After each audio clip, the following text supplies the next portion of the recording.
आइए इतिहास के एक महत्वपूर्ण चैप्टर को देखते हैं जिसे हम कहते हैं प्रमुख भारतीय दर्शन। अब रही बात कि यहाँ से प्रश्न कैसे पूछे जाते हैं, तो आपसे प्रश्न ऐसे पूछे जाएंगे जैसे न्याय दर्शन के प्रवर्तक कौन थे, तो महर्षि गौतम। तो इसको ना हम लोग एक टेक्निक से याद करने का प्रयास करते हैं, क्योंकि जब एग्ज़ाम में आता है तो ये सारे जो हैं बहुत सारे कन्फ्यूजन क्रिएट करने लगते हैं। आपको मिक्स होगा कि कपिल थे, कणाद थे या बादरायण थे, पतंजलि थे। तो इसी चीज़ को हम लोग यहाँ सुलझाने का प्रयास करते हैं। देखिए, पहली बात है कि अगर न्याय की बात हो तो हम सब जानते हैं कि गौतम से, यानी याद करने के लिए हम कहते हैं गौतम बुद्ध। गौतम से बढ़िया तो न्याय कोई कर ही नहीं सकता। तो इसीलिए जब भी न्याय की बात आएगी तो हम कहेंगे गौतम, यानी महर्षि गौतम ने न्याय दर्शन के बारे में जानकारी दी, यानी उन्होंने बनाया। अब आते हैं सांख्य दर्शन। सांख्य दर्शन के जो प्रवर्तक हैं वो महर्षि कपिल हैं। कपिल, सांख्य का मतलब होता क्या है? संख्या। और संख्या कैसे गिनी जाती? क्रम से, जैसे 1 2 3 4 5।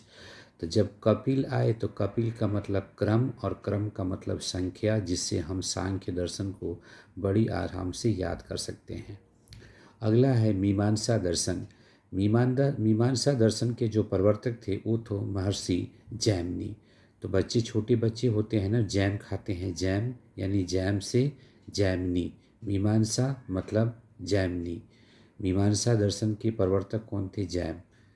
तो जैसे आप यहाँ पे देखिए, मीमांसा, जैम को याद रखें, जैम से आपको।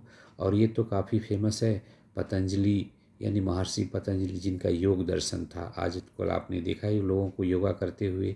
तो ये तो ऐसे हमें याद हो जाता है कि योग दर्शन के प्रवर्तक कौन है? पतंजलि। सबसे सरल यही है और सबसे कम इसी के बारे में चर्चा होती है। अगला है वेदांत दर्शन। तो वेदांत का मतलब क्या होता है? अंत। अंत का मतलब क्या होता है? जो बाद में आए। इसका मतलब क्या हुआ? वेदांत यानी वेद के अंत में, बाद में। तो जो बाद में आए वो होता है बादरायण, बाद में आने वाले बादरायण। तो जब वेदांत दर्शन की बात आएगी तो वहाँ पर हम नाम लेंगे महर्षि बादरायण का।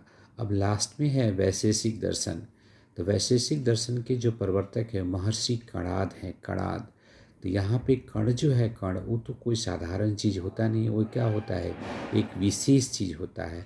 तो जब भी आप कण की बात आए तो वहाँ पर वैशेषिक दर्शन, यानी वैशेषिक दर्शन के जो प्रवर्तक होंगे महर्षि कणा। छोटी सी वीडियो है, थोड़ा सा प्रयास करेंगे तो इतना बेहतर ढंग से याद आएगा, परीक्षाओं में थोड़ा सा भी मिक्स नहीं होगा और चीज़ों को आप बढ़िया से ध्यान कर पाएंगे, याद कर पाएंगे। धन्यवाद।